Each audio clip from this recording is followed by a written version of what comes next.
Assalamualaikum dan salam sejahtera pelajar-pelajar sekalian. Cikgu doakan anda semua berada dalam keadaan yang sihat dan cemerlang dalam pelajaran. Okey, untuk hari ini cikgu akan terangkan berkaitan dengan melukis histogram dengan kaedah yang kedua. Kaedah yang pertama cikgu dah tunjukkan dalam video sebelum ini, iaitu dengan menggunakan sempadan atas dan sempadan bawah. Okey, untuk yang video yang kali ini, cikgu akan terangkan bagaimana kita nak melukis histogram menggunakan titik tengah. Okey, pada paksi mengufuknya.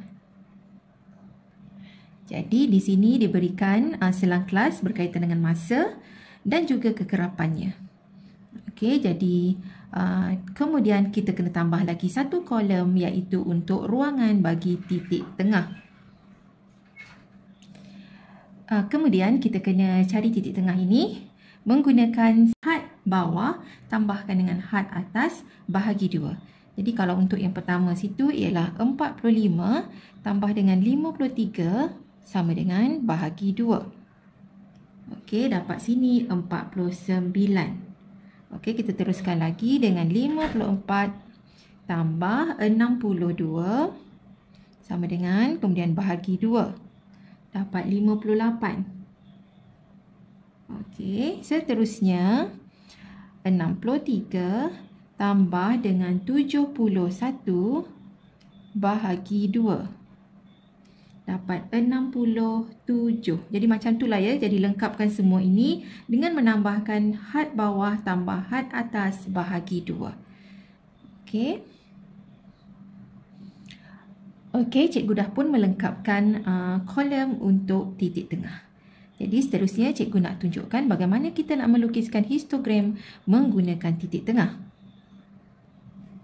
Okey, cikgu dah sediakan paksi mencancang iaitu paksi Y dan paksi mengufuk iaitu paksi X. Jadi kita tengok skala untuk paksi mencancang.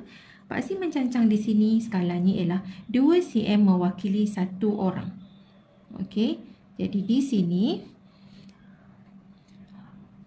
kita mulakan dengan paksi mencancang ini iaitu 0 diikuti 2 cm satu orang. Jadi di sini 2 cm, di sini 1 2 3. Jadi kenaikannya setiap 2 cm satu orang. Di sini 4 5 6 7 8. Okey, kenapa cikgu buat sampai 8? Sebab paksi mencancang ini akan mewakili kekerapan. Okey, yang sini cikgu tulis sini kekerapan. Jadi kekerapan yang paling tinggi ialah 8. Jadi cikgu buat sampai 8 lah. Kemudian untuk yang paksi mengufuk sini 2 cm mewakili 9 minit. Jadi apa yang cikgu perlu buat, cuma cikgu ambil saja titik tengah ini dan tulis di sini di paksi X. Terus ambil titik tengah. Jadi bermaksudnya untuk paksi X atau paksi mengufuk ini dia tidak bermula dengan 0, tetapi cikgu terus ambil yang ini. Katalah dekat sini ialah 49, kemudian 58, 67, 76, 85, 94 dan di sini ialah 103. Jadi ada 1, 2, 3, 4, 5, 6, 7. Samalah dekat sini ada 7. Paksi mengufuk diwakili oleh masa. Kemudian untuk paksi mengufuk ini dia tidak bermula dengan 0 tetapi sebaliknya mengikut syarat dekat sini. Paksi mengufuk ini kita ambil saja titik tengah ini kita tuliskan dan memang dia dah pun mengikut skala iaitu 9. Jadi kalau kita tengok dekat sini 58 tolak dengan 49 akan dapat 9. Jadi maksudnya semua ini kalau kita tolakkan dapat 9. Jadi dia memang dah mengikut skala ini. Kemudian yang poin yang mula-mula dekat sini, kalau sini 49 tolak dengan 9 jadi bermaksud dia bermula dengan 40. Okey, seterusnya cikgu nak buatkan histogramnya. Jadi untuk 49, kekerapannya ialah 2. Jadi kekerapannya 2, 49, 2. Di sini ketinggian dia. Dan kita ambil, sebab dia histogram ni dalam bentuk bar, dalam bentuk kotak-kotak. Jadi kita ambil 1 cm sebelum dan 1 cm selepas. Jadi kita buat kotaknya itu ialah macam ni. Okey.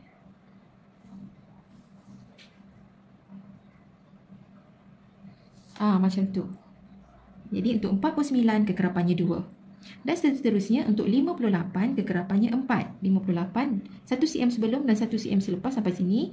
Dan ketinggiannya ialah 4. Kekerapannya 4. Lukis sampai situ. Jadi kita buat ini, teruskan ke atas sampai 4. Okey, kemudian di sini 1 cm selepas daripada 58 ini naik ke atas. Okey, naik ke atas. Okey, kemudian kita buat ini. Okey, dan seterusnya untuk 67 ialah 5. 67 1 cm sebelum dan 1 cm selepas. Ketinggiannya ialah 5. Okey, sampai sini. Jadi ambil pembaris. Masa awak jawab nanti tu kena guna pensel lah. Ni tak boleh lah guna macam cikgu ni. Okey, kemudian kita buatkan kotaknya. Okey. Seterusnya untuk 76, ketinggiannya ialah 8. 76 sampai 8. Ni 7, sini 8 kat sini. Okey, 1 cm selepas, 1 cm sebelum. Jadi titik tengah ini dia berada di tengah-tengah kotak. Okey. Jadi yang ini teruskan ke atas sampai 8. Okey. Ini pun sama, teruskan ke atas. Alright. Macam tu. Okey, dan seterusnya untuk 85 ialah 7. 85, 1 cm sebelum, 1 cm selepas. Dia berada di tengah-tengah dengan ketinggiannya sampai 7. Okey, jadi kita buat ini. Lukis ke atas sampai 7. Okey, kemudian sambung sini. Alright. Dan untuk 94, 3. 94, 3 tinggi dia. Sampai situ. Dan dia ada 1 cm dan 1 cm sebelum, 1 cm selepas. Jadi kita sambungkan, buatkan dengan ketinggiannya 3. Okey. Macam tu.